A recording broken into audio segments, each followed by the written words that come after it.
Good afternoon, everyone. My name is Heidi McIndoe. I am a registered dietitian, and today we are going to talk about cooking during a pandemic, something that probably none of us have ever done before. So before I start, I do want to say this is sponsored by Tufts Health Plan, and I am going to be talking about a couple of recipes today. I'm going to try and make one, but I'm going to talk about a couple of other recipes, and I have forwarded those along to Tufts so you can access them probably after this recording or at a later date. They should be loading those up and providing them. So I do ask that you all keep yourselves just any background noises, but if you have questions, please feel free to put them in the chat and I can answer them as we go along. Hold on, please.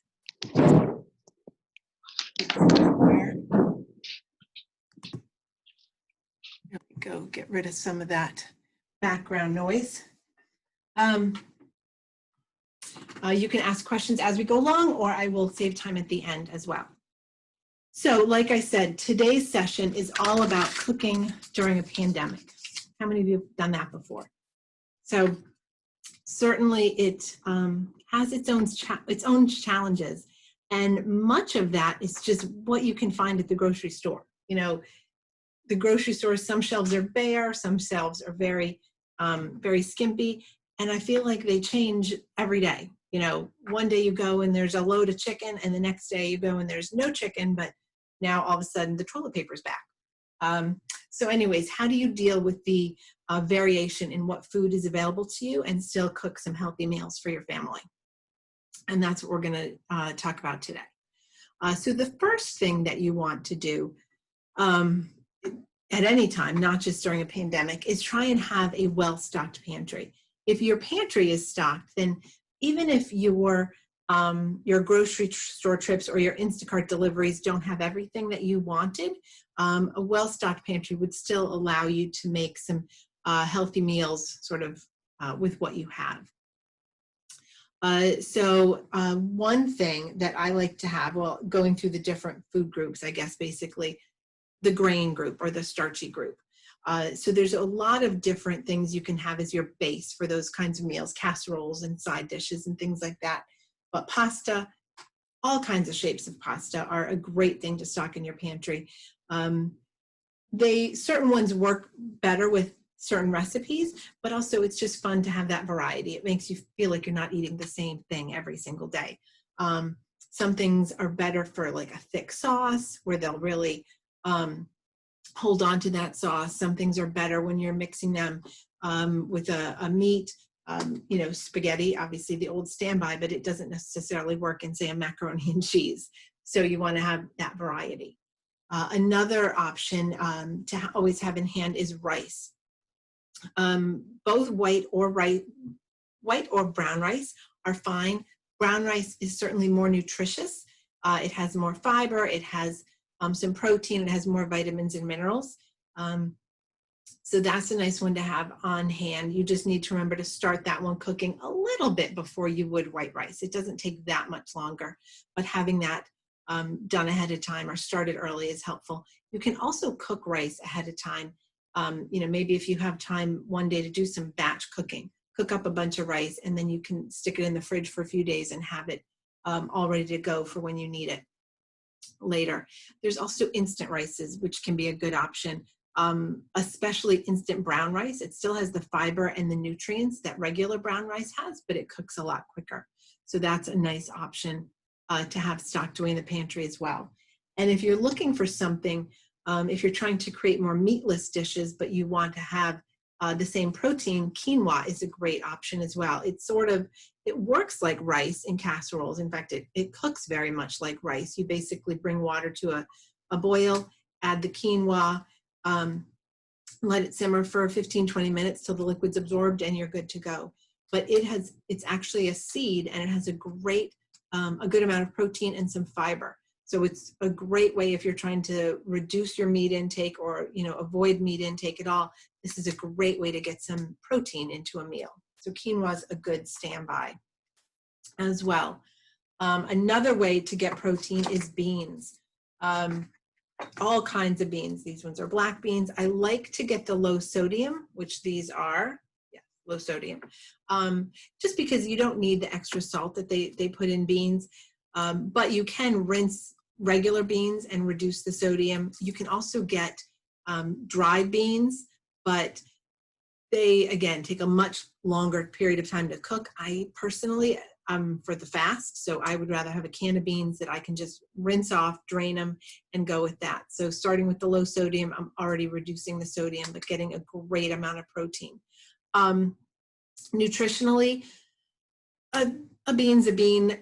When we're talking about legumes, these kinds of beans, now if we're talking about like a lima bean or a green bean, that's a whole other category. But in terms of black beans, white beans, kidney beans, navy beans, pinto beans, red beans, they're all basically the same nutritionally. Great sources of fiber and protein. So like I said, just rinse these out, rinse them, drain them, and you're good to go. They are also a great way to reduce your meat intake. Say for either nutritional reasons or financial reasons, you're trying to, cut down how much meat you buy. Beans are great fillers. So you can, maybe to feed your family, normally you need 1.5 pounds of some sort of ground meat, or, chicken or whatever it is. You can actually cut that in half, go for 3/4 pound and add a can of beans in. And now that meal is stretched much further. It'll feed more people on less meat. So you're not getting, you're getting some of the benefits of the meat, because meat is a great source of iron and protein. Beef is, at least, and chicken's a good source of protein, but you're not getting all the saturated fat that comes along with it. And meat's a really pricey section of the grocery store. So if you can swap out a 69-cent can of beans for half of your meat, that's certainly budget friendly.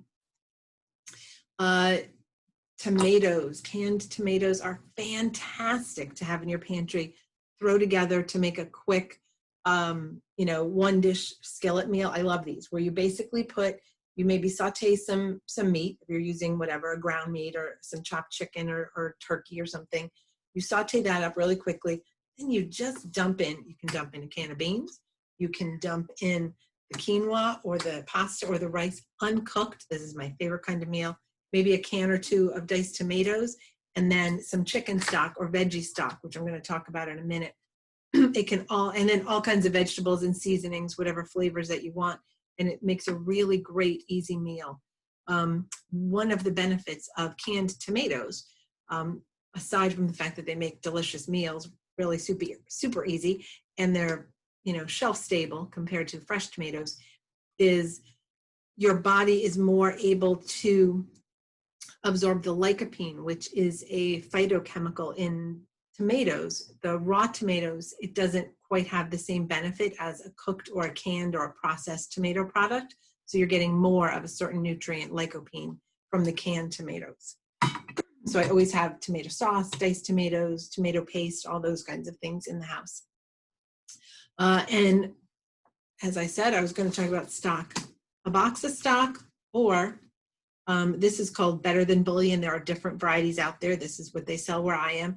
Basically, you mix a teaspoon of this, and you can get a low sodium version, a teaspoon of this with a cup of hot water, and you have a cup of stock.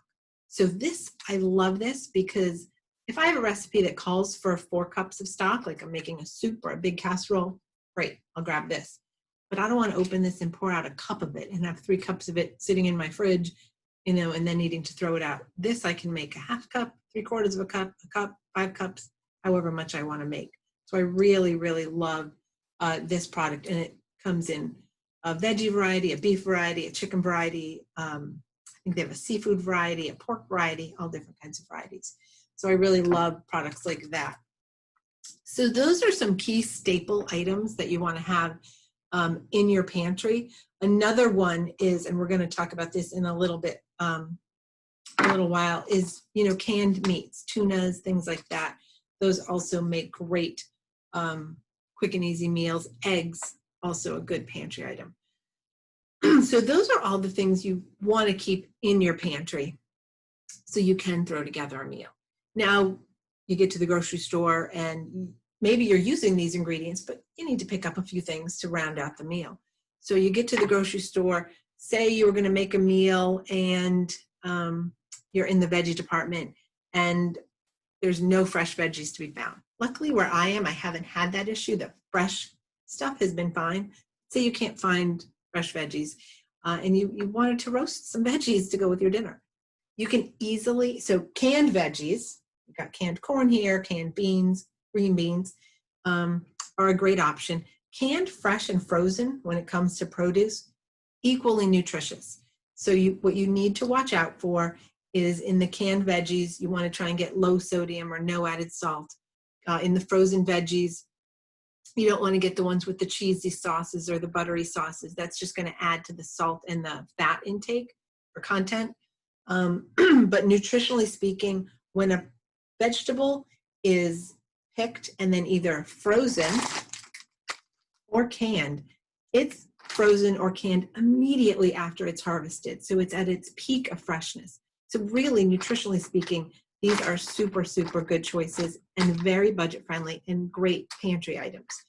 So you get to the grocery store, they don't have the fresh cauliflower you want. You can actually roast frozen vegetables. It's something I just learned recently, and I had never done it before. It's pretty much like roasting fresh vegetables. I do turn the oven up higher. Usually for fresh veggies, I roast them around 400. For frozen, I do turn the oven up to about 450. I dump them on the pan, drizzle with olive oil, sprinkle a little seasoning, whatever seasoning I want, either kosher salt, some pepper, garlic powder, things like that.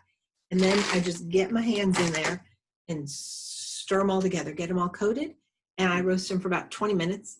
After about 10 minutes, I sort of shake the tray a little bit, the cooking pan, make sure nothing's sticking, and give it another 10 or so, 10, 15 minutes. And they really, really turn out nice. But say, they had frozen veggies, but your recipe called for, or they had fresh veggies, but your recipe called for frozen veggies. So that's sort of a pain too, because a lot of those great casseroles call for, a bag of frozen veggies. So if you want to, basically, you can't equally swap usually a fresh veggie for a frozen in a recipe, just because the freezing process or the canning process, they go through sort of almost like a blanching or a quick cooking. So throwing a raw vegetable in a meal that's maybe only going to bake for 15 minutes or go on the skillet for 15 or 20 minutes, you're not going to have the results that you want. So what I do is I just steam the fresh veggie for a few minutes, and then I treat it like a canned or a frozen veggie. So for steaming, I have two options. So I have this little steamer like that. This you just set on top of a pot, or sort of within a pot that has boiling or simmering water right up to the top or the bottom, I guess, of the steamer. And then you put the lid on the pan, and the moisture, the condensation, and the steam created from boiling the water is going to cook the vegetables. I use this not as much as I have a microwave one that I got years ago, and I just love it. And so all you do with this is, it's got a little basket. I put the cooked veggie, or the raw veggies in here, sorry. Give it a little rinse under the sink. That's all the moisture it needs. You don't need to put any water anywhere else. Give it a little rinse, let it drain. Put this in here, put the lid on, and I microwave it, depending on the veggie, for about 3 or 4 minutes. And then now it's maybe not cooked quite all the way, but at least it's at the right consistency where I can throw it into a casserole, and that last few minutes of cooking will help. So I really like that option. So that's ways you can sort of get around what to do with your veggies. Fruits, the same way. Fruits, basically, in my stores, the fresh have been fine. I've been able to find those. It's the frozen that are more difficult to find. But frozen, you want to use these for maybe making smoothies or baking. You can freeze your own. So if you can find fresh, what you want to do with something like a berry is spread it out on a parchment-lined cookie sheet. Freeze it like that. Once each individual piece is frozen, then you can dump it into a resealable bag or a freezer container, and it's not going to form a solid brick. If I just took the pint of strawberries or raspberries home and threw them in a bowl and froze them, I'd have a brick of berries, and I couldn't really use them easily. But when you freeze them individually and then store them, now if I want a half a cup of berries for a smoothie, or a cup of berries for pancakes, or some muffins, or anything I wanted to make, I can scoop out a cup or a half a cup, or 3 berries, however much I want. If you can't find fresh and you need to do frozen, basically the thing with frozen is you just don't want to thaw them before you use them. I mean, you could thaw them and eat them, and that would be fine. Just the texture wouldn't quite be there for eating them, out of hand. But if you needed to use this, say your recipe called for fresh blueberries, you could easily use frozen blueberries or blackberries in a recipe. Like I said, just don't thaw them. Let them stay frozen is what I always do. Canned fruit, just like canned veggies, another great option. You want to look for the ones that are canned in juice, not in a heavy syrup. You don't really need all that added sugar. The fruit has enough natural sugar, nice sweetness. You don't need the added stuff. Those are great. These at least are good for snacking on. You can eat those just as you would fresh. The final department where I have found the most challenges is the meat department, specifically the chicken department. Chicken has been really hard to find.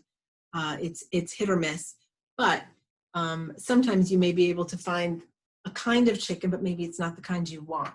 So, say your recipe calls for chicken tenders or chicken cutlets, and all you can find are chicken breasts, if you're lucky enough to find chicken breasts. But you can basically turn a chicken breast into any kind of chicken.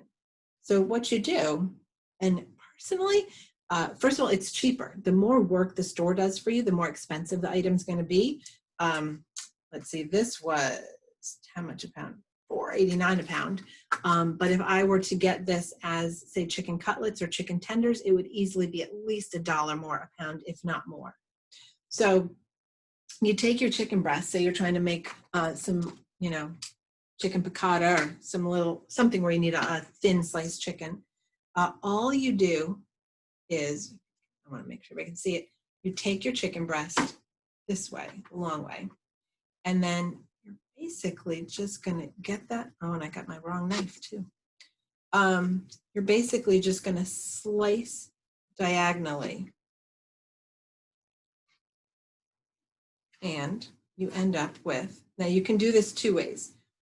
You can either sort of what we call butterfly it, and now we have a nice thin cutlet like that, or you can cut all the way through that and have 2 thin cutlets. So that's how we get cutlets. You could even slice them thinner, slice a chicken breast into 3 if you want them even thinner, or what I do, because that's really difficult for me, is I do this and then I pound them out to make them nice and thin. Say you wanted to make chicken tenders and all you had was chicken breasts. I personally, again, there's the budget thing, but I find I would much rather cut my own chicken tenders because they're bigger, they're thicker, they're meatier, and I think they taste better. So all you do is take that chicken breast that you flattened so nicely and slice it into strips, and now you have a nice, some different sizes, but a nice meaty chicken tender to do with what you would like. So I really like doing that. That's a great way to get around the lack of chicken. Say you can't find any chicken whatsoever in the meat department. Another option I really like, where did I put it, is these, and I am not, even though I have a variety of name brands here, no company pays me. This is just what I buy at the store. And I happen to like these. And I think a lot of stores have their own brand of this, but they're basically cooked chicken breast strips. This is Purdue. They call them shortcuts. I love these. So they basically look like what we just did. They look like this, but they're already cooked. So say you want, you have a recipe that calls for some shredded rotisserie chicken. Well, instead of shredding the whole chicken, just buy a bag of these, and they even come in rotisserie flavor. Chop them up. There's your chopped up chicken. Say you were making a casserole where you had to, cook the chicken first. Well, skip the cook the chicken step and just chop these up and add them in at the end just to heat them through. I feel that they They taste really good. Like I said, they have a variety of seasonings, but these I have not had a hard time finding during this whole pandemic. The raw chicken, yeah, that's another story, but this I have not had a hard time finding at all. I think not enough people know the secret of how easy they are. But even if like I said, if I have a recipe now that calls for rotisserie chicken, I'm like, forget that. If I have to chop it up anyways, I'm getting that. You can make chicken tacos. I love to make quesadillas with this because the chicken, just chop it up fine, sprinkle it on. So that's a really nice option. You can make chicken salad with that, and that's good. And of course, there is, as I mentioned earlier, canned meats. Canned chicken, it gets a bad rap. And I think that's, the texture is not exactly what we're used to. Some varieties have a lot of sodium, so you want to make sure that you check the label and get one that's lower in sodium. And you want to get it packed in water and then drain it. And you can, again, this isn't going to be something you're going to make like a baked chicken breast out of. But if you've got a casserole or a chicken salad, or this would work fine in the quesadillas, or mixed with some seasoning for like a chicken taco, you could use that. So this is another, it's all about sort of being flexible with your recipe and how you can mix and match things and change them a little bit. So that is basically what we do when we can't find things. Now I'm going to go through a quick recipe. Like I said, keep posting your questions if you have any. But two of the recipes, I don't have time to cook 3 different recipes right now. But one of the recipes, like I said, the chicken is one of those things that's hard to find, and chicken salad is such a good, now everybody's home for lunch. So it's a nice lunch thing. It could even be a nice light supper to have. So one of the recipes that I provided for you was a chicken salad in a can. And so before I actually get to that, somebody asked about fish. So if you can't find fish, if you can't find fresh fish, I have found that a lot of times in all the stores I go to, there's always a freezer case right next to the seafood department. And it's not like, where the ice cream and stuff is. It's its own little freezer case by the seafood department. And they often, you'll find that's where they have the frozen shrimp, and a lot of times they have frozen oysters and frozen all kinds of things. But I often find packets of frozen tilapia fillets, frozen salmon fillets, and it's a really great resource because it's the fresh fish that they just quick froze. Not in the store, it's been frozen, right after they caught it. But it's a great place to look for fish if you can't find the fresh fish.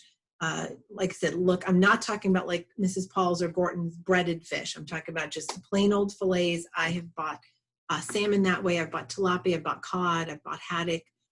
So there's lots of different options for you to do that with. The nice thing about that is sometimes, depending on the store, each fillet is individually wrapped within the big bag. So I can just take out 2 or 3 fillets.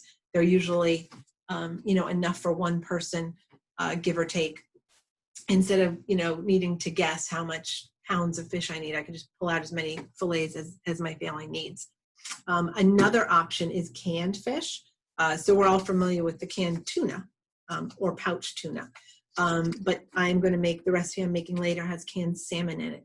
Salmon you can also get in a pouch. I tend to buy the cans. I just like the amount in the cans better. The pouches tend to be a little bit more expensive if you compare.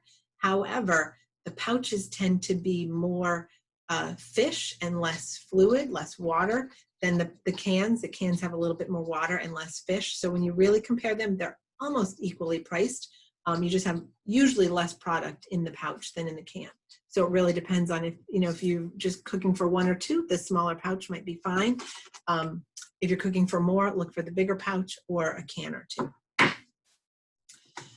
So like I said, the chicken salad from a can recipe you guys have, it's super easy. So of course you can use, if you have chicken, leftover chicken, maybe you found some chicken, you can cut that up and use it.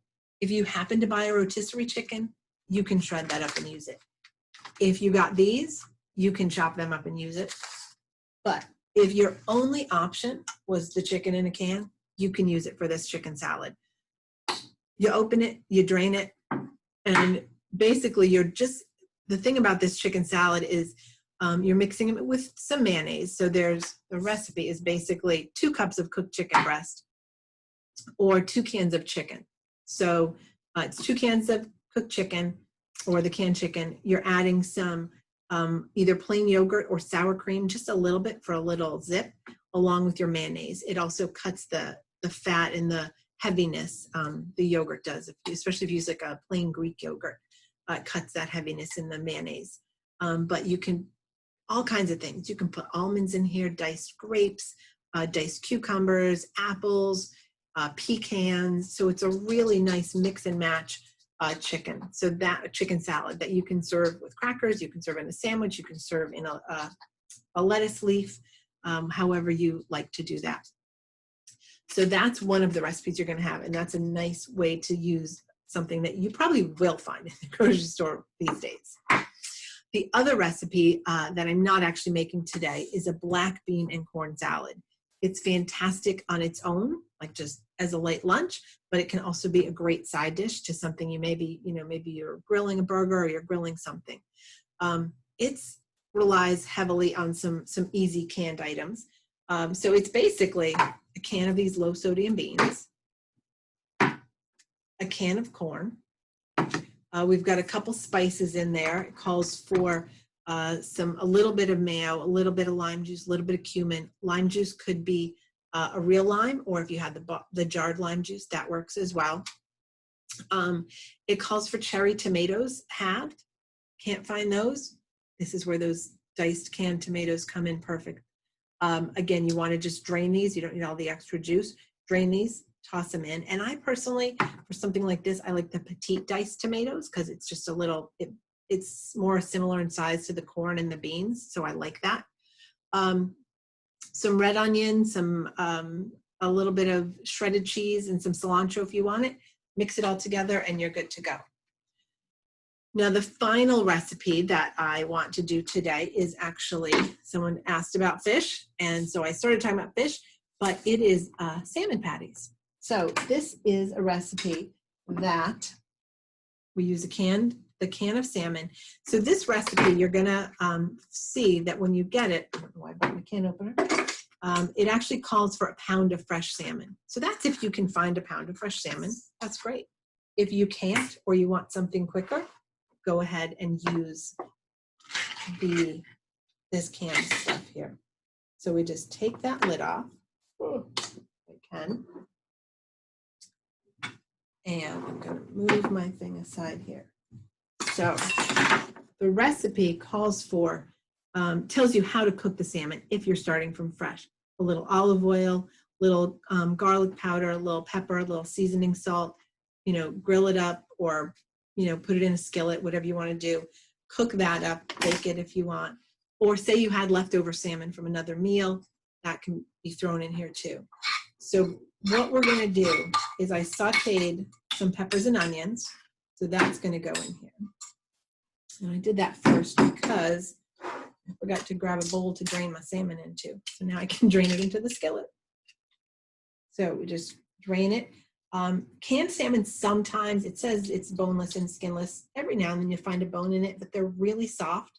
And if you've never had canned salmon, it may sound weird, but it's actually a great source of calcium, the bones. So don't worry about that. Like if you pick one out and you don't like it, that's fine, dump it out. But don't worry about, you don't have to look for them, and you're not going to choke on them because they've been canned and they're so soft.